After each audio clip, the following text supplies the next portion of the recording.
The heir was about to sign the bankruptcy of an empire built over generations, but he was interrupted by a little girl covered in chalk, holding a crumpled piece of paper. Beneath the childish scribbles was a spreadsheet that revealed a multi-million-dollar fraud. If this beautiful story of overcoming and love interests you, don't forget to subscribe to our channel and tell us which city you're watching from. Continuing, silence in the boardroom was deafening. Richard Miller, at 42, stared at the document before him as if it were a death sentence. His hands trembled imperceptibly as he held the gold pen that had belonged to his grandfather, the founder of the Miller Hotel Group. 3 generations of hard work, sweat, and dedication were about to crumble with his signature. The smell of cold coffee mixed with the leather aroma of the executive chairs created a suffocating atmosphere on the 23rd floor of the corporate building. Through the window, New York City stretched out like a sea of concrete under the gray sky of a winter afternoon. Richard took a deep breath, trying to control the tightness in his chest that had been with him for weeks. "Mr. Miller," murmured Michael Davis, his lawyer of 15 years, nervously adjusting his glasses. "We need to proceed. The press is waiting in the lobby and the creditors have already been notified." Richard nodded slowly, but his hands remained motionless. Around the oval mahogany table, 8 men in suits watched him with tense expressions. Frank Reynolds, his oldest partner and best friend since college, drummed his fingers on the table, showing an anxiety that Richard interpreted as genuine concern. "Rick, my friend," Frank said in a measured voice, his perfectly combed gray hair reflecting the cool light from the ceiling. "I know how hard this is for you. Your family built an incredible legacy, but sometimes we have to accept that we've reached the end of the line." Frank's words echoed in Richard's mind like sharp blades. End of the line. 3,200 direct employees, more than 5,000 families who depended on the company to survive. Doormen, housekeepers, chefs, receptionists, managers, all would be laid off by the end of the week. The guilt weighed on his shoulders like a gigantic boulder. The accountant, a short, bald man named Arthur, pushed a black folder toward Richard. "The numbers are relentless, Mr. Miller. $43 million in debt, accumulating interest that grows daily, and no line of credit available on the market. Bankruptcy is the only way to protect what's left of the family's assets." Richard opened the folder and looked again at the financial reports he had obsessively studied for the past few weeks. Each number seemed to mock him, reminding him of his inability to honor the legacy left by his father and grandfather. Giuseppe Miller had started with a small hotel in downtown Manhattan in 1952. His son, Michael Miller, had expanded the business upstate and out to the Hamptons, and now he, Richard, would be remembered as the one who destroyed it all. "My father must be rolling over in his grave," Richard whispered, his voice choked with emotion. "He trusted me to continue the family's work, and I failed." Frank stood up and walked to the window, his hands clasped behind his back. "You didn't fail, Rick. The economic crisis caught the entire hotel industry by surprise. The pandemic, inflation, the drop in tourism, these are external factors that were beyond our control." Frank's words sounded comforting, but Richard knew there was more to it than external circumstances. Bad decisions, risky investments, poorly negotiated contracts, a series of mistakes that had piled up over the last 5 years like a silent avalanche. He had tried to save the company by taking on larger and larger loans, refinancing debt, selling properties, but nothing had been enough. Mr. Davis checked the gold watch on his wrist. "Mr. Miller, it's 4:45 p.m. The reporters are getting impatient and we need to make the announcement before the market closes." Richard closed his eyes and tried to picture his grandfather Giuseppe's face, an Italian immigrant who had arrived in America with nothing but dreams and determination. He had worked as a waiter, then as a manager, until he could buy his first small establishment. "Hospitality is an art," old Giuseppe used to say. "We treat our guests like family, because family is all we have in this world." "Family," Richard repeated under his breath, remembering the employees he knew by name, the children who played in the company courtyard during the holiday parties, the life stories they shared with him in the hallways.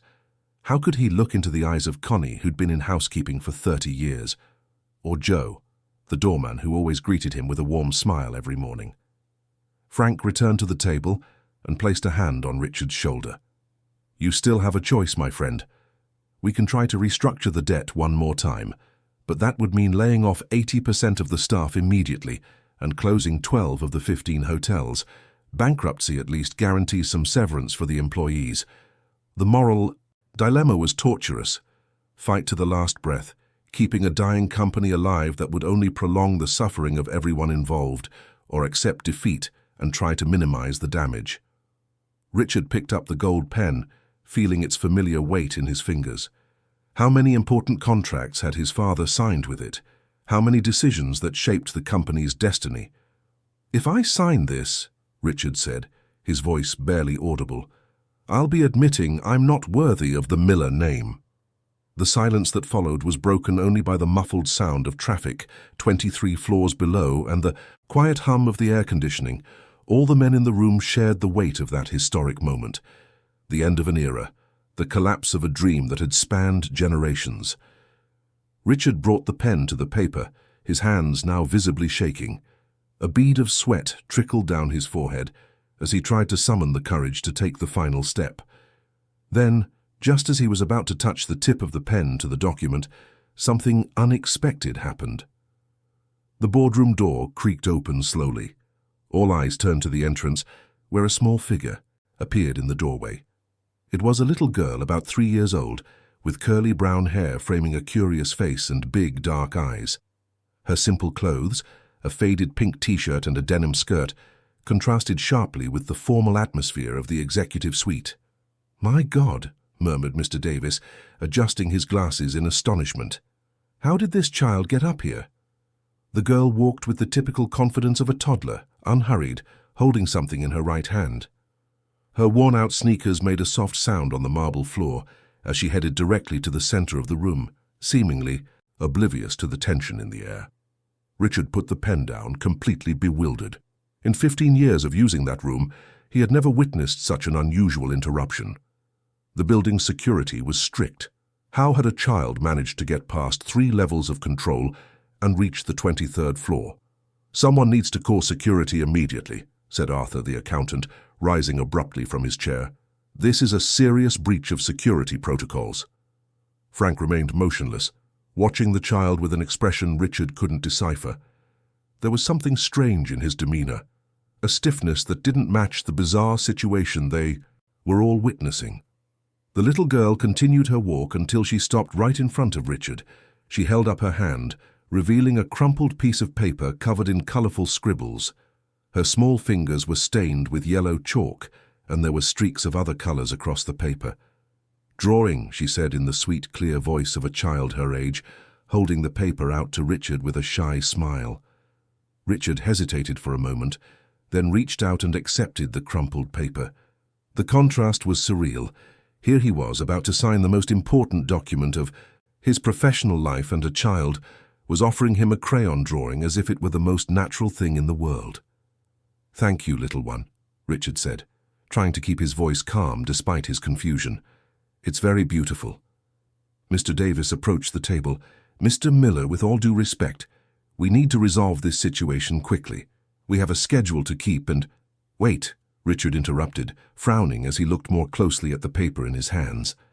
At first he had only seen colorful scribbles, a yellow sun in the top corner, a few flowers drawn with purple chalk, a shaky heart made with a red pencil.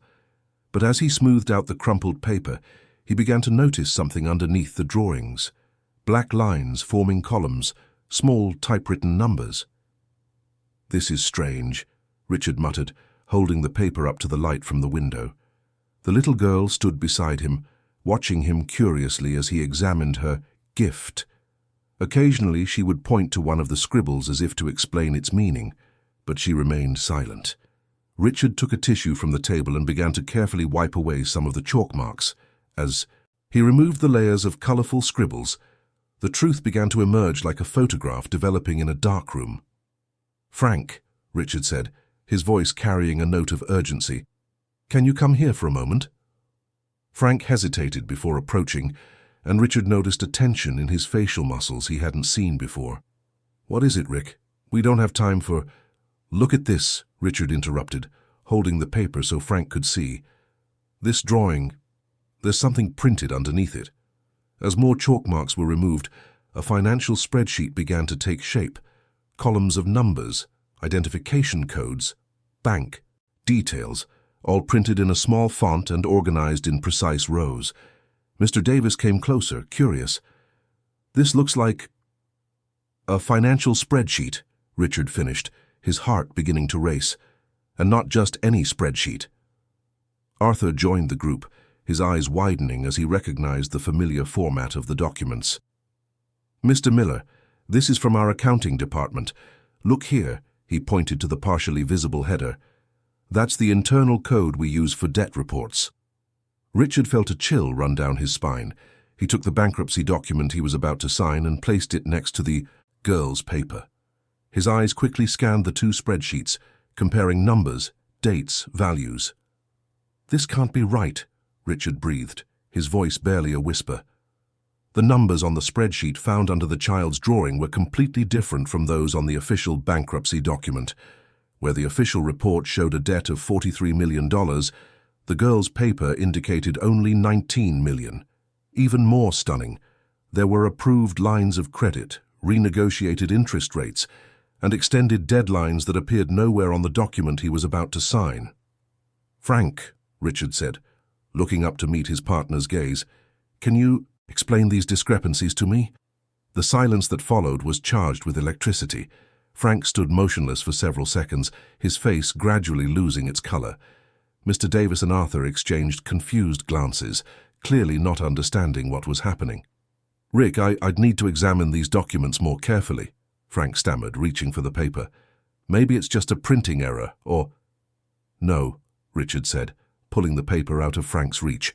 "First, I need to understand how this child got this document." He turned to the little girl, who had sat down on the floor and was now playing with some paper clips she had found on the table. "Sweetheart, where did you find this paper?" The child looked up with her big dark eyes. "Trash," she said simply, pointing vaguely toward the door. "Trash where?" Richard insisted, crouching down to her level. "Downstairs," the girl replied, gesturing with her small hands. "Where Mommy is. Mommy cleans, I draw." Richard felt his stomach clench. "Your Mommy works here in the building?" The girl nodded eagerly. "Mommy cleans a lot. I stay quiet in the little room." Mr. Davis stepped forward. "Mr. Miller, this means the child is the daughter of a cleaning staff member. But how did she get up here? The 23rd floor is a restricted area." Richard looked around the room, observing the expressions of each man present. They all seemed genuinely surprised and confused, except for Frank, who avoided his gaze and nervously fiddled with his blue silk tie. "Arthur," Richard said, standing up slowly, "I need you to examine this spreadsheet line by line and compare it with all our financial records from the last 6 months. I want to know where these numbers came from and why they're different from what I was presented with." Yes, sir," Arthur replied, taking the paper carefully. "But this could take a few hours." "We have time," Richard interrupted, his voice carrying a firmness he hadn't felt in weeks. "The press can wait." Frank stepped forward. "Rick, be reasonable. A spreadsheet found by a child in the trash. It could be anything. A draft, a discarded document, a system error. We can't base important decisions on—" "I can base my decisions on whatever I want," Richard cut in, staring directly at Frank. "This is my company, my legacy, my responsibility. And if there's the slightest possibility that these numbers are correct, I need to investigate." The tension in the room was palpable. The little girl, oblivious to the drama unfolding around her, had found a red marker on the table and started making new drawings on the back of a notepad. Mr. Davis cleared his throat nervously. "Mr. Miller, I suggest we call security to locate this child's mother. She must be worried."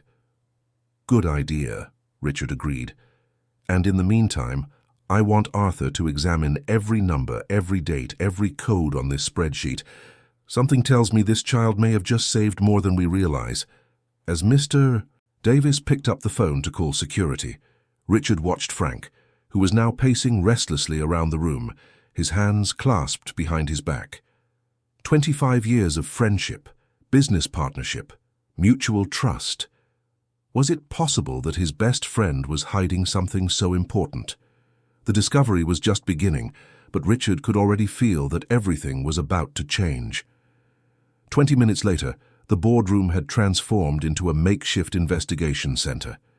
Arthur had spread various documents across the mahogany table, alternating between a calculator, a laptop, and the printed spreadsheets. His glasses kept slipping down his nose as he checked number by number, line by line. The little girl remained seated on the floor, now with a small stack of blank paper that Mr. Davis had provided for her drawings. Occasionally, she would look up and smile at Richard, who felt strangely touched by the child's innocent presence amidst the tension. "Mr. Miller," Arthur said, taking off his glasses to nervously clean the lenses, "I need to show you something concerning." Richard approached the table, where Arthur had organized 3 distinct sets of documents. Frank, who had been pacing restlessly, stopped abruptly and turned toward them. "What did you find?" Richard asked. Arthur pointed to the first set of papers. "These are the reports we officially received from the finance department over the last 3 months. The numbers match exactly with the bankruptcy document you were about to sign." Next, he indicated the second set. "These are the actual bank statements I managed to access directly from the system, and here," he picked up the paper found by the girl, now partially cleaned of the colorful scribbles, "are the numbers from this spreadsheet." Richard frowned. "And what's the conclusion?" "The actual bank statements match perfectly with the girl's spreadsheet," Arthur said, his voice filled with disbelief. "This means the official reports we received are incorrect." The ensuing silence was broken by the sound of hurried footsteps in the hallway. The door opened and a security guard entered, accompanied by a woman in her early 30s. She was thin, with brown hair tied back in a simple ponytail, and wore the blue uniform of the cleaning crew. Her dark eyes, identical to the little girl's, were wide with fear and confusion. "Isabella," she exclaimed, rushing toward the child. "My daughter!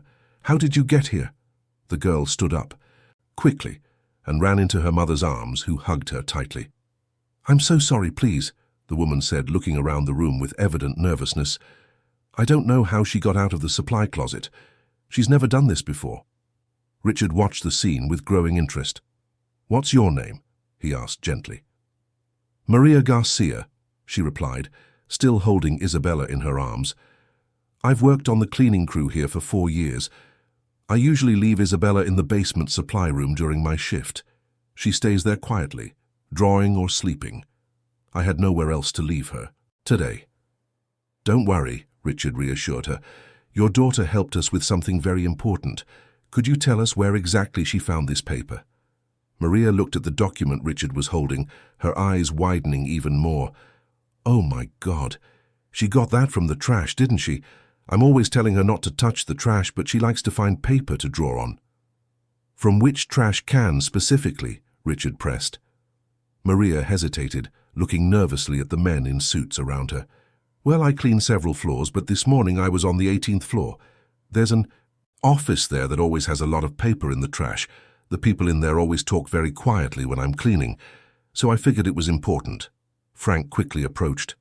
"Maria, do you remember which office it was exactly?" "Room 1847, Maria replied. "The lady in there always asks me to be extra careful when I clean, says it's very important." Richard exchanged a meaningful look with Mr. Davis. Room 1847 was the office of Carla Evans, the company's CFO, and coincidentally one of Frank's closest associates. "Maria," Richard said calmly, "would you mind waiting for a few minutes? I'd like to ask you a few questions about your work here."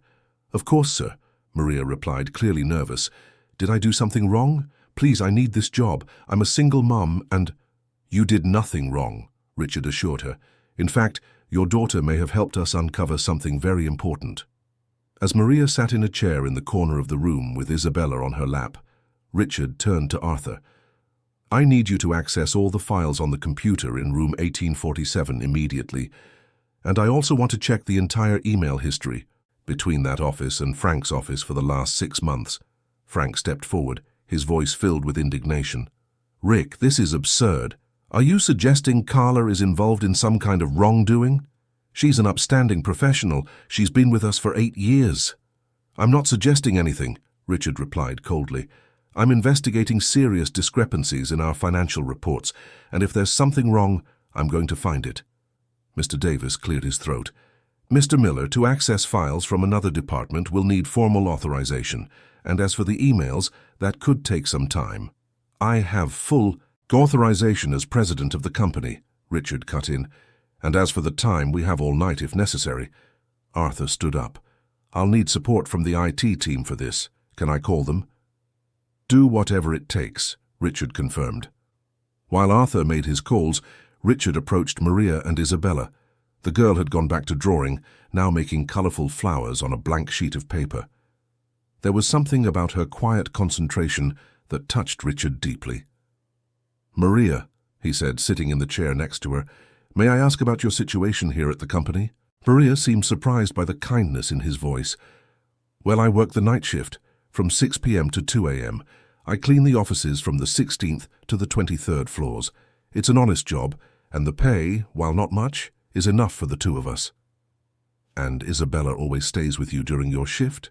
I had no choice, Maria admitted, looking down in shame.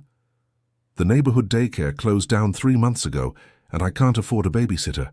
My supervisor, Brenda, said I could bring Isabella as long as she stayed quiet in the basement supply closet. She's an obedient girl. She's never caused any trouble before. Richard looked at Isabella, who was now watching him with curiosity. Isabella is a beautiful name, he said, smiling at the girl. Thank you, Maria replied. It was my grandmother's name. She's the one who raised me after my parents, after they passed. Drawing for you, Isabella said suddenly, holding out a sheet with a drawing of a colorful house to Richard. It's very beautiful, Richard said, accepting the paper carefully. Do you like to draw? Isabella nodded eagerly. I love it. Mommy gives me paper from the trash to draw on. The girl's words echoed in Richard's mind. Paper from the trash. How many important documents had been improperly discarded? How much valuable information could be getting thrown away? Mr. Miller, Arthur called out, hanging up the phone. The IT team is on their way. They'll be here in 15 minutes to start analyzing the files. Excellent, Richard replied. He then turned to Frank, who was watching the scene with an increasingly tense expression. Frank, I think you should call Carla and ask her to come here immediately. Rick, it's Friday night. Carla is probably with her family. This is an urgent matter, Richard insisted. If there are irregularities in our financial reports, every minute counts. Frank hesitated for several seconds before taking out his cell phone. As he dialed, Richard watched his body language closely. His hands were trembling slightly, and there was a bead of sweat on his forehead despite the room's air conditioning. Carla, it's Frank. I need you to come to the office now. Yes, I know it's late, but it's an emergency. 23rd floor boardroom. Thanks. Hanging up, Frank turned to Richard. She'll be here in half an hour. Perfect, Richard said. That will give us time to organize all the evidence. Maria had watched the entire interaction in silence, clearly trying to understand what was happening. Isabella, for her part, had tired of drawing and was now playing with some paper clips, building small, colorful chains. Sir, Maria said hesitantly, may I ask what's going on?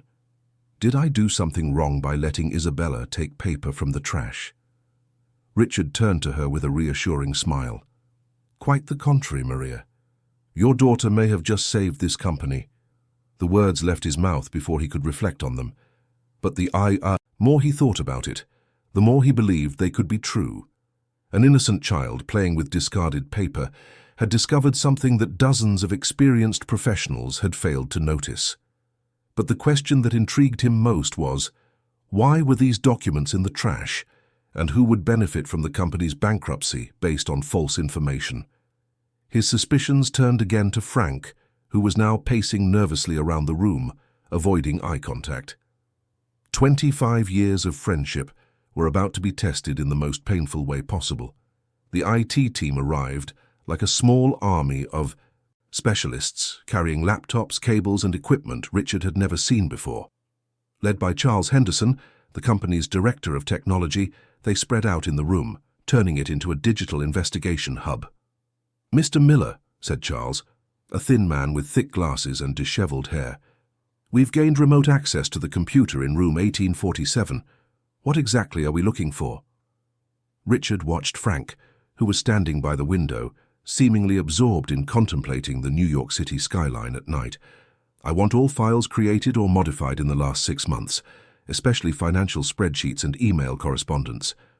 "Understood," Charles replied, his fingers flying across the keyboard. "This might take some time, but I'll start with the most recent files."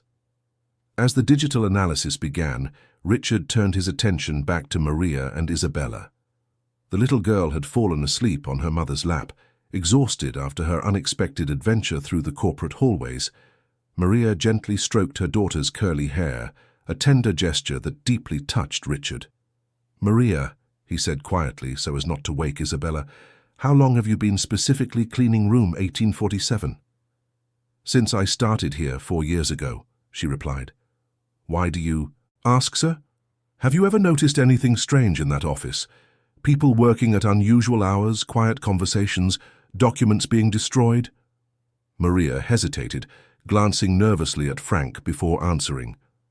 "Well, for the past few weeks, Ms. Evans has been staying very late. Sometimes I find her there even after 10 p.m. when I arrive to clean, and there have been a lot of meetings with Mr. Reynolds." Maria's words hit Richard like a punch to the gut. Frank and Carla, secret meetings, falsified documents. The pieces of the puzzle were starting to form a picture he didn't want to accept. "Mr. Miller," Charles called from his position behind the computers. "I found something interesting here." Richard quickly approached. On the laptop screen, Charles had opened a folder named Project Renewal. Inside, there were dozens of files with coded names: RN01 Financial, RN02 Timeline, RN03 Transfers. "What is this?" Richard asked. "It seems to be a detailed plan," Charles explained, opening the first file. "Look here. These are financial projections that show the company with a much smaller debt than the official reports. And there's more. There are asset transfer schedules, prepared sales contracts, even renovation plans for the hotels." Richard felt a chill run down his spine. "Sales contracts to whom?" Charles clicked on another file. "Mediterranean Hospitality Group. I've never heard of them." "I have," said Mr. Davis, nervously adjusting his glasses. "It's a foreign investment holding company that has been making aggressive acquisitions in the American hotel sector, but they always buy struggling companies for a fraction of their real value." The reality began to form in Richard's mind, like a devastating storm. Someone was orchestrating the downfall of his company to sell it for pennies on the dollar. Someone who had access to privileged information, who could manipulate financial reports, who intimately knew every aspect of the business. Someone like Frank. "Mr. Miller," Charles continued, "there's something else here. Email correspondence between room 1847 and an external address. Do you want me to open it?" "Open everything," Richard ordered, his voice thick with a tension he could no longer hide. Charles clicked on the email file. The first message that appeared on the screen made Richard's blood run cold. It was from Carla Evans to an address identified as freynolds.consultant@gmail.com. "Frank," the message dated 2 weeks ago read, "The altered reports are ready. R completely bought the numbers. Schedule is on. Tracker. Bankruptcy will be signed on Friday as planned. Mediterranean Group has confirmed the purchase offer at 28% of the estimated value. Your $15 million commission will be transferred as agreed. Destroy this message after reading. See." The silence in the room was deafening. Richard read and reread the message, each word cutting into his soul like a sharp blade. $15 million in commission, 25 years of friendship, a lifetime of trust. "Frank," Richard said, his voice coming out as a hoarse whisper. Frank turned slowly from the window, his pale face reflecting the artificial light of the room. "Rick, I can explain. You can explain." Richard's voice grew steadily, filled with pain and betrayal. "Can you explain how my best friend, my partner, my brother, tried to destroy everything my family built?" Tears began to well up in Richard's eyes, but he held them back. Maria hugged Isabella tighter, clearly disturbed by the rising tension in the room. Mr. Davis and Arthur watched the scene in silent shock. "It wasn't supposed to be like this," Frank said, his voice breaking. At first, it was just a business opportunity. The Mediterranean group approached me with a proposal. They said they could save the company, modernize the hotels, keep the jobs. Liar, Richard shouted, slamming his hand on the table hard enough to send papers flying. You manipulated the numbers to make me believe we were bankrupt. You were going to put 5,000 families out on the street to pocket $15 million. Frank approached with his hands outstretched in a pleading gesture. Rick, you have to understand. The company was really in trouble. I just sped up the process. I thought it would be better for everyone if you got rich off the misery of thousands of people. Richard finished, stepping back as Frank tried to get closer. Don't you dare touch me. Not after what you've done. Charles cleared his throat nervously. Mr. Miller, there are more messages here. It seems the plan has been in motion for months. There are references to falsified reports, secret meetings, even instructions to discard specific documents. The documents Isabella found in the trash, Richard murmured, the pieces finally falling into place. Carla was getting rid of the evidence, but one copy slipped through. At that moment, the door to the room opened and Carla Evans rushed in. A woman in her 40s, always impeccably dressed. She now looked disheveled and nervous. Her eyes quickly scanned the room, noticing the computers, the scattered documents, the tense expressions on everyone's faces. Frank, what's going on here? She asked, clearly trying to maintain her composure. Carla, Richard said, his voice now controlled but filled with a coldness she had never heard before. Glad you could make it. We were just discussing project renewal. All the color drained from Carla's face. Her eyes darted to Frank, who avoided her gaze by staring at his own shoes. I don't know what you're talking about, she stammered. You don't? Richard picked up a printed sheet from the table. This is a copy of the emails between you and Frank, planning the fraudulent sale of my company. $15 million in commission, Carla. Was that the price of your loyalty? Carla stood motionless for several seconds, then collapsed into a chair, burying her face in her hands. It wasn't supposed to be discovered like this, she whispered. It wasn't supposed to be discovered at all, Richard retorted. You planned this meticulously. You falsified reports, manipulated data, made me believe I had failed my family's legacy. You made me feel like a complete failure. The pain in Richard's voice was palpable. Isabella woke up at the sound of the raised voices and began to cry softly. Maria comforted her, whispering sweet words in her ear. Rick, Frank tried again. The commission money. I was going to split it with you. It was supposed to be a good deal for all of us. The response was like a slap in the face. Richard crossed the room in 3 strides and grabbed Frank by the lapels of his suit jacket. You were going to split the money you stole from my own company with me? The money that would cost 5,000 people their jobs? Mr. Davis stood up quickly. Gentlemen, we need to remain calm. There are serious legal issues here that must be handled properly. Richard let go of Frank with a shove, breathing heavily. You're right, Michael, there are very serious legal issues. Fraud, conspiracy, embezzlement. Carla, Frank, you have a lot of explaining to do. Carla lifted her head, her eyes red from crying. Richard, I'm so sorry. It wasn't supposed to end like this. We really thought... You didn't think about anything but your own self-interest, Richard cut in. But there's one thing you didn't account for in your meticulous plans. Everyone in the room watched him in silence. A 3-year-old girl with yellow chalk on her hands. The weeks that followed were a whirlwind of conflicting emotions for Richard. The discovery of the betrayal had saved his company, but destroyed his faith in human nature. Every morning when he arrived at the office, he felt a weight in his chest as he passed Frank's empty chair in the boardroom. Mr. Davis had worked tirelessly to organize all the necessary documentation. Frank and Carla were immediately suspended from their duties, and the proper authorities were contacted to investigate the attempted fraud. The Mediterranean group, upon discovering that its investment had been based on false information, quickly withdrew its proposal and cut all ties with the conspirators. Mr. Miller, Arthur said, entering Richard's office on a rainy Monday morning, I've finished the complete review of all the company's finances. The real numbers are even better than what the spreadsheet Isabella found showed. Richard looked up from the report he was reading. What do you mean? Well, it seems Frank and Carla were hiding not only the good news but also some investment opportunities that came in over the last few weeks.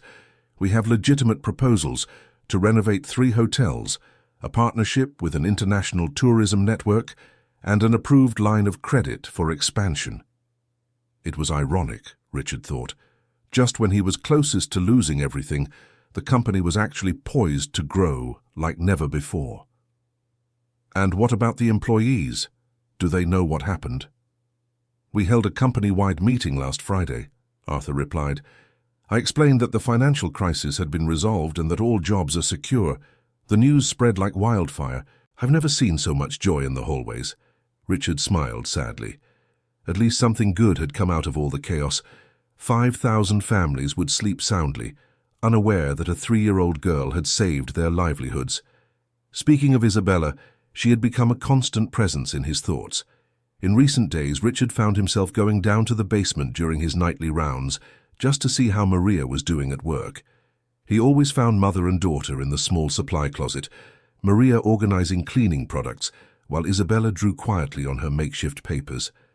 "Sir," Richard's assistant said, "over the intercom, Ms. Maria Garcia is here. She says you asked her to stop by your office." "Send her in," Richard replied, feeling his heart inexplicably speed up. Maria entered carrying Isabella in her arms, both dressed in simple but clean clothes. Over the past few days, Richard had noticed how meticulously Maria cared for her daughter's appearance. Her hair always lovingly combed, her clothes always ironed and neat, even if they were old and patched. "You wanted to see me, sir?" Maria asked, clearly nervous. "Please have a seat," Richard said, gesturing to the chairs in front of his desk. "Actually, I wanted to talk about your situation here at the company." Maria's face paled. "Did I do something wrong, sir?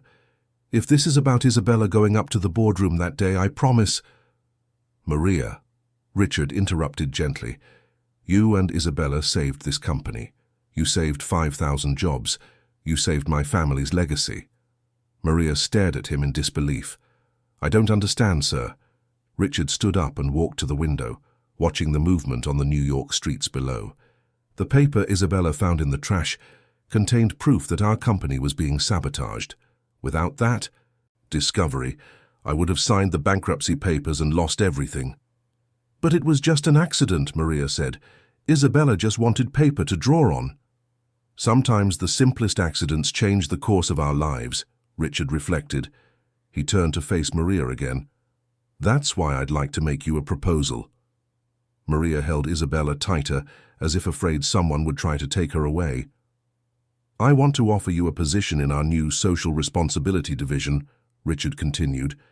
"We're creating a program to help employees in situations similar to yours, single mothers, parents who need to bring their children to work, families in financial difficulty." Maria's eyes filled with tears. "Sir, I don't have the formal education for an administrative role. I only finished high school." "Then we'll provide the formal education," Richard said simply. "The company will pay for a full scholarship for you to go to college, business administration if you like, or any field that interests you, and in the meantime, you'll work part-time in the new program, earning triple what you make in housekeeping." Maria was now crying openly, trying to stifle her sobs so as not to scare Isabella. "Why are you doing this for us?" Richard approached and knelt in front of her, getting down to Isabella's level. "Because you reminded me of what really matters. Because a 3-year-old girl had more honesty in her small hands than people I had known for decades." Isabella, who had been watching the entire conversation in silence, reached out and gently touched Richard's face. "Uncle sad?" she asked in her sweet voice. "No, sweetheart," Richard said, feeling a strange emotion rise in his chest. "Uncle is happy, very happy. And there's more," Richard continued, turning back to Maria. "We have a daycare here, at the company that has never been properly used. I'm going to renovate it and hire qualified professionals. Isabella will have a safe place to stay while you work or study, with other children her age." Maria could no longer speak. She just cried and nodded in gratitude. In the following weeks, Richard found himself personally involved in the daycare and social program project. He visited the construction site daily, checking every detail, from the color of the walls to the safety of the toys. Maria was always there, offering practical suggestions based on her experience as a mother.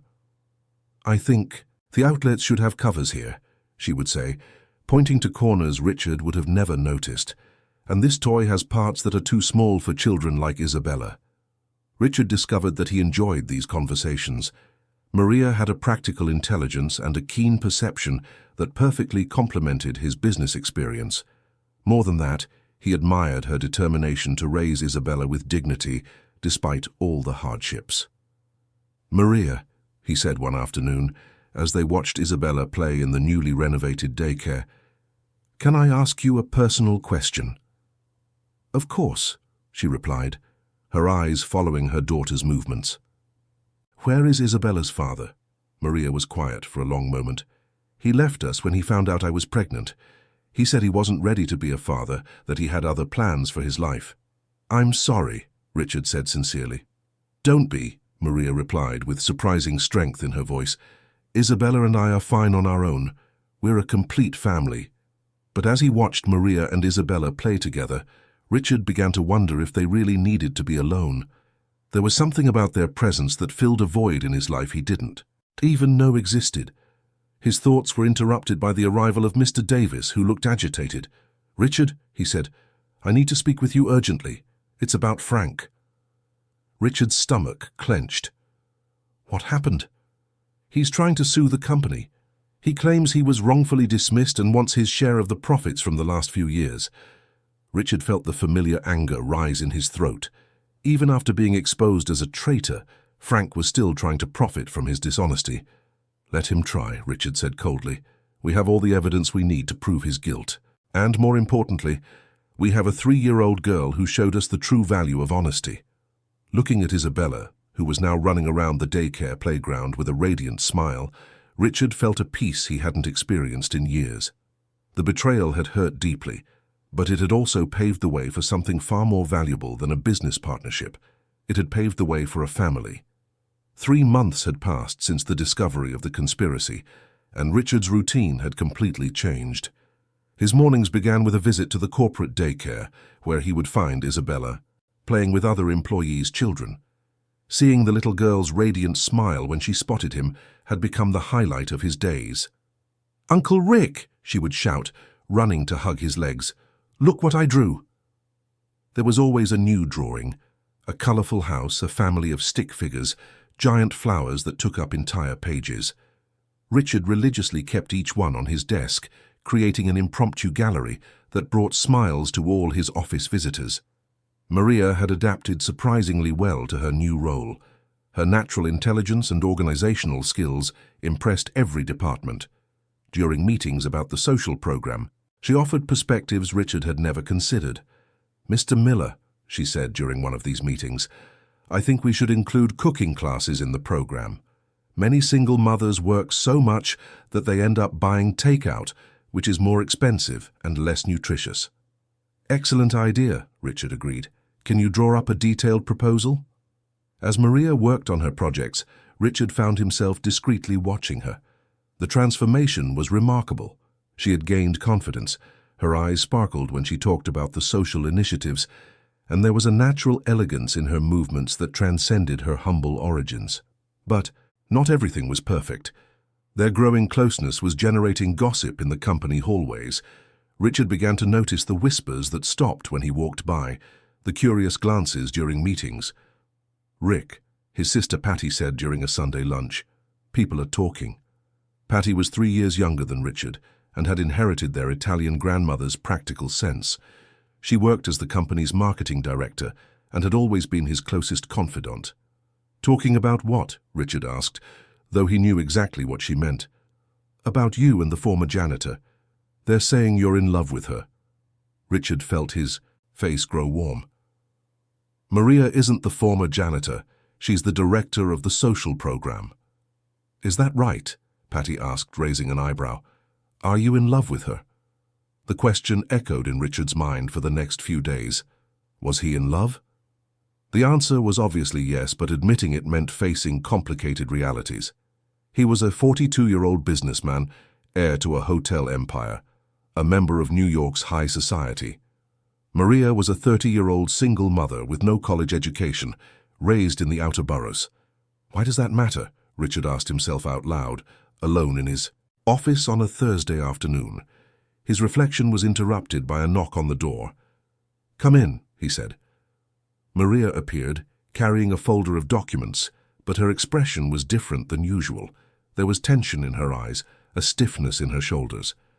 "I need to speak with you, sir," she said formally. "Of course, sit down. And please call me Rick. We've talked about this." Maria remained standing. "Mr. Miller, I've received a job offer from another company." The words hit Richard like a punch to the gut. "What?" "The Lincoln Center Foundation has offered me a position as a social coordinator. The salary is less than what I make here, but it has a defined career path and—" She hesitated. "It would be better for Isabella." "Better how?" Richard asked, standing up abruptly. Maria finally sat down, but maintained her formal posture. "People are talking, sir. They say I only got this position because you're interested in me." "And that bothers you?" "It bothers Isabella," Maria replied, her eyes filling with tears. "Yesterday, one of the mothers at the daycare told her daughter not to play with Isabella because she doesn't belong here. She said we're different. People." Richard felt anger rise in his throat. "Who said that?" "It doesn't matter who said it," Maria said, quickly drying her tears. "What matters is that she's right. We don't belong in this world, Mr. Miller." "I thought I could, but—" "Maria," Richard interrupted, walking around the desk to get closer to her. "You saved this company. You deserve to be here more than anyone else." "I didn't save the company," Maria said, standing up again. "Isabella did, and she did it by accident. I don't deserve any of this." The conversation was interrupted by Isabella's entrance into the room. The little girl had developed a habit of visiting Richard's office in the late afternoons, always with a new drawing or a story to tell. "Mommy!" she said cheerfully, running to hug Maria. "Uncle Rick!" But seeing the tears in her mother's eyes, her expression changed. "Mommy sad." "No, my love," Maria said, picking Isabella up. "Mommy's just tired." Isabella looked at Richard with her big, dark eyes. "Did Uncle Rick make Mommy cry?" "No, sweetheart," Richard said softly. "Uncle Rick wants Mommy to be happy." "Then why is she sad?" Isabella asked with the relentless logic of a child. Richard and Maria looked at each other over the little girl's head. In that moment, Richard made a decision that would change everything. "Isabella," he said, crouching down to her level, "would you like to go on a trip with Mommy and me this weekend?" Isabella's eyes lit up. "A real trip, a real one, to a very beautiful place, with a beach and a pool." Maria stared at him in disbelief. "Mr. Miller, I don't think—" "Please," Richard said, still looking at Isabella. "Let me show both of you how important you are to me. Over the weekend, in the Hamptons, at the hotel Richard had renovated the year before, something magical happened.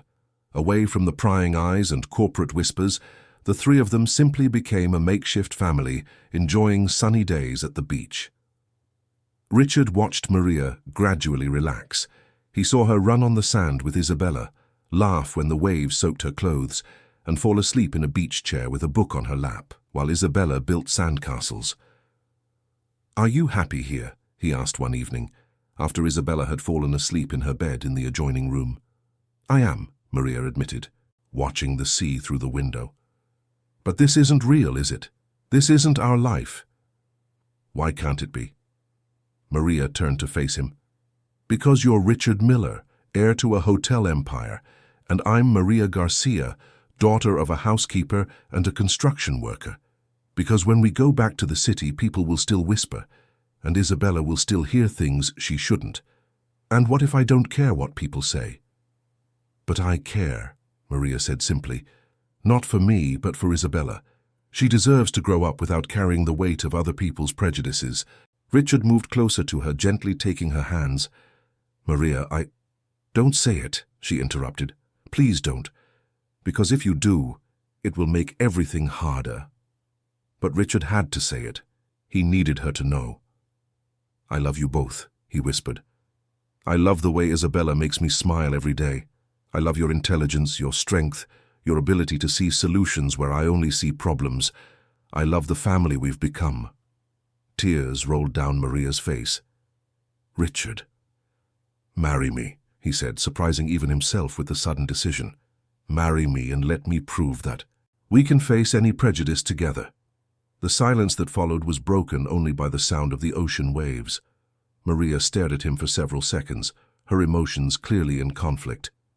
"I need to think," she finally said. The next morning, as they returned to New York, an unpleasant surprise awaited them. Mr. Davis was in the lobby of the corporate building with a grim expression. "Richard," he said as soon as he saw them, "we need to talk urgently. Frank got a court injunction." The boardroom seemed smaller with the presence of Frank's lawyers, 3 men in dark. Suits sat on the opposite side of the table, their faces expressing the professional coldness, typical of those who deal with corporate conflicts daily. The lead attorney, a tall man with grey hair, opened a leather briefcase and spread several documents on the table. "Mr. Miller," he said in a measured voice, "my client, Mr. Frank Reynolds, alleges that he was unjustly expelled from the business partnership without due process. The injunction granted by the judge suspends any decision regarding his partnership stake until the merits of the case are judged." Richard stared at the papers in disbelief. "Due process? The man tried to defraud my company." Mr. Davis discreetly touched Richard's arm, a signal to stay calm. "Mr. Mendez," he said, addressing Frank's lawyer, "we have extensive documentation proving the irregularities committed by Mr. Reynolds. Emails, falsified spreadsheets, evidence of conspiracy." "Illegally obtained evidence," Mr. Mendez retorted without hesitation. "Access to my client's private emails was obtained without a prior court order. Furthermore, we question the authenticity of the documents presented." Richard's stomach clenched. In the euphoric weeks following the discovery of the conspiracy, he hadn't considered that the evidence could be legally challenged. The anger and sense of betrayal had clouded his business judgment. "What exactly is your client seeking?" Mr. Davis asked. "Immediate reinstatement to his executive positions, full access to the company's accounting books, and $50 million in compensation for moral damages and lost profits." $50 million. The number echoed in Richard's mind, like a hammer striking repeatedly. It was almost the total amount of the supposed debt Frank had fabricated to force the bankruptcy. "This is blackmail," Richard muttered. "This is justice," Mr. Mendez corrected coldly. "My client dedicated 25 years of his life to this company. He cannot be summarily dismissed based on suspicions and questionable evidence." After Frank's lawyers left, Richard remained alone in the boardroom for a long time. He looked out the window at the New York streets, but his mind was completely consumed by the new legal nightmare unfolding. If Frank could prove the evidence was obtained illegally, he could not only return to the company but also cause devastating financial damage. "Rick?" Maria's voice brought him back to reality. She was standing hesitantly in the doorway. "Your assistant said you've been in here for 3 hours. Isabella is asking for you." "Sorry," Richard said, running his hands over his tired face. "It's been some tough news." Maria approached slowly. "Can I help in any way?" "Unless you're a corporate law specialist, I don't think there's much you can do," Richard replied bitterly. "I'm not a lawyer," Maria said, sitting next to him. "But I'm a good listener." Richard told her everything: the injunction, Frank's demands, the $50 million compensation, the possibility that all the evidence could be thrown out for being illegally obtained. "And if he gets what he wants," Richard concluded, "he'll not only be my partner again, but will also force me to pay a fortune for exposing him as a traitor." Maria remained silent for several minutes, processing the information. "Rick," she said finally, "do you remember that Isabella found that paper in the trash?" "Yes, of course. That's the heart of the whole problem." "And do you remember what I said about cleaning room 1847 for 4 years? Richard nodded, not understanding where Maria was going with this. "Well," she continued, "during all those years I saw a lot of things. Late-night meetings, documents being shredded, conversations that would stop when I came in to clean." "Maria, what are you saying?" "I'm saying that maybe we have more evidence than we think. We just need to look in the right places. The idea was simple but potentially brilliant. If Frank and Carla had been planning the conspiracy for months or even years, there would surely be other traces, other evidence that didn't rely on the legally questioned emails. "Do you remember any specific details?" Richard asked, feeling a spark of hope. "I remember one night about 6 months ago when I found Frank and Carla burning papers in her office. They said it was confidential waste being properly disposed of, but it seemed strange to be doing that so late at night. Where were they burning the papers?" "In the metal trash can next to her desk. But here's the interesting part. I always cleaned that trash can the next morning, and sometimes I'd find pieces of paper that hadn't completely burned." Richard stood up abruptly. "Did you keep any of those pieces?" "No, but I might have taken a picture." "A picture?" Maria looked embarrassed. "A few months ago, I started documenting strange things I saw during my shift. Nothing major, just a gut feeling, I guess. I thought one day I might need to prove I hadn't done anything wrong." It was unbelievable. While Richard had blindly trusted Frank for decades, Maria, a cleaning staff member, had sensed something was wrong and taken the initiative to document evidence. "Where are these photos?" he asked, barely able to contain his excitement. "On my phone, and I also backed them up on a flash drive." The next few hours were like a desperate treasure hunt. Maria brought her old phone and the flash drive, and together they examined hundreds of photos. Most were everyday images, Isabella playing, simple meals, cityscapes. But mixed in among them was the evidence Richard needed. Photos of burnt paper fragments, images of Frank and Carla in late-night meetings, partially visible documents on desks, and most importantly, a clear photo of a partially burned contract where it was possible to read Mediterranean Group and a date from 6 months ago. "Maria," Richard said, looking at her with admiration and disbelief, "do you realize what you've done?" "Saved the company again?" she asked with a shy smile. "You two saved the company again," Richard corrected, remembering that it was Isabella who had found the first crucial document. But Richard's joy was tempered by the realization that once again, it was Maria who had shown more intelligence and foresight than he had. A woman with no college education had instinctively noticed and documented a conspiracy that he, with all his business experience, had failed to detect. "Why did you do it?" he asked. "Why did you document these things?" Maria hesitated before answering. "Because I'm a poor person working for rich people. I learned early on that when something goes wrong, the blame always falls on the person at the bottom. I wanted to be able to protect myself." The answer was like a slap in the face to Richard.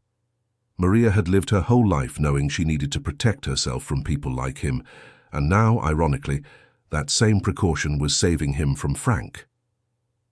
"Maria," he said softly, "about what we talked about at the hotel." "Rick, no," she interrupted him. "Not now. First, let's solve this legal problem, then we can talk about us." But before they could continue the conversation, the door opened and Isabella ran in. "Mommy, Uncle Rick," she shouted happily. "Aunt Patty said she has a surprise for me." Patty appeared right behind her, carrying a wrapped gift. "Sorry to interrupt," she said, "but I couldn't resist. I bought a present for Isabella." Watching Isabella eagerly unwrap the gift, a new doll she immediately hugged, Richard felt a wave of emotion. Here was an innocent child who had completely changed his life, surrounded by two women who, each in their own way, had become essential to his happiness. But Frank still posed an existential threat to all of it. And Richard knew that the approaching legal battle would determine not only the future of his company, but also the future of his makeshift family. "Patty," he said, "I need you to arrange an emergency meeting with all the company's lawyers, first thing tomorrow morning." "Trouble with Frank?" Patty asked. "Trouble we're going to solve once and for all," Richard replied, looking at Maria and Isabella. He had much more to lose now than just a company. He had a family to protect. 6 weeks later, Richard was in the same boardroom where it all began, but this time the atmosphere was completely different. The new evidence presented by Maria had drastically changed the course of the legal proceedings. The fragments of burned contracts, the chronological photos of the conspiracy. and especially Maria's detailed testimony about the suspicious activities she had observed over years of work, had built an irrefutable case against Frank. Mr. Mendes, Frank's lawyer, looked visibly defeated as he leafed through the new documents. "Mr. Miller," he said finally, "my client would like to propose a settlement." "What kind of settlement?" Mr. Davis asked, though everyone in the room already knew Frank was no longer in a position to negotiate. "A complete waiver of any stake in the company, withdrawal of all legal claims, and a payment of $300,000 to cover legal expenses." Richard almost laughed at the irony. The man who had tried to steal $50 million was now asking for $300,000 to disappear. "No," he said simply. Mr. Mendes looked surprised. "Mr. Miller, this is a very reasonable offer considering—" "Frank will not receive a single cent from this company," Richard interrupted. "He tried to destroy the legacy of 3 generations of my family. He tried to put 5,000 people out on the street. The court will resolve this case based on evidence, not settlements." 3 months later, the court's verdict was clear and devastating for Frank. Found guilty of fraud, conspiracy, and attempted embezzlement, he was sentenced to 5 years in prison and ordered to pay $20 million in damages to the company. Carla received a similar sentence, and both had their assets frozen by the court. But for Richard, the real victory wasn't in the courtroom. It was in the certainty that he had protected not only his company, but also the people who truly mattered. "Isabella," he called out on a sunny spring afternoon, "come here for a minute." The little girl, now 4 and visibly more grown up, ran through the office. Her curly hair bounced as she approached the desk where Richard was working. "Uncle Rick," she said cheerfully, "Mommy said you have a surprise for us." "I do," Richard confirmed, feeling his heart race. "But first, I need to ask you something very important." Isabella stared at him with her big, curious eyes, waiting. "Would you like me to be your real daddy?" Isabella's little face lit up with a radiant smile. "Yes, yes, yes," she shouted, jumping with joy. "Are you going to be my daddy?" "If your mommy says yes," Richard replied, feeling tears well up in his eyes. At that moment, Maria entered the office carrying a folder of documents from the social program. Seeing Isabella's excitement and Richard's emotional state, she stopped abruptly. "What's going on here?" she asked, though a smile was beginning to form on her face. "Uncle Rick wants to be my daddy," Isabella announced, running to hug her mother. "He asked if I wanted him to." Richard stood up slowly, taking a small velvet box from his jacket pocket. "Maria Garcia," he said, his voice thick with emotion. "Over the past few months you have taught me the true meaning of courage, honesty, and love. You saved my company twice, but more importantly, you saved my soul." Maria watched him with tears streaming down her face, a hand covering her mouth in shock. "You showed me that true wealth isn't in a bank account or property," Richard continued, kneeling before her. "It's in having a family that loves you unconditionally. It's in having a daughter who looks at you like a hero every day." He opened the box, revealing a simple but elegant diamond ring. "Maria, will you marry me? Will you let me spend the rest of my life trying to deserve the love of you too?" Maria was crying openly now, but managed to whisper yes through her tears. Isabella clapped excitedly as Richard placed the ring on Maria's finger. "Now I'm going to have a real daddy," she shouted. The wedding took place 6 months later in an intimate ceremony at the Hamptons Hotel where they had fallen in love. Only close family and friends attended, including Patty, who had become Isabella's unofficial godmother, and Brenda, the cleaning supervisor who had allowed Maria to bring Isabella to work all those years. "I never imagined," Brenda said during the reception, watching Maria dance with Richard under the stars, "that the brave girl who cleaned offices would become the owner of a company." Because that's exactly what had happened. As a wedding gift, Richard had transferred 40% of the company's shares to Maria, officially making her his partner.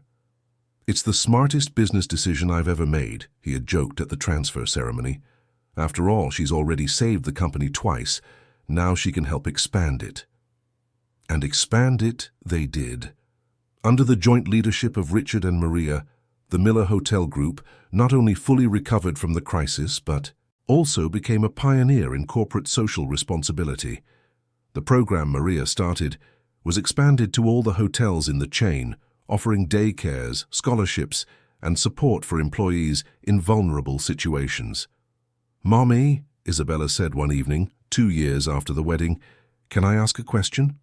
Maria was helping her daughter with her homework at the kitchen table of their new home, a cozy townhouse in a middle-class neighborhood, very different from both the humble apartment where they used to live and the mansion Richard had offered.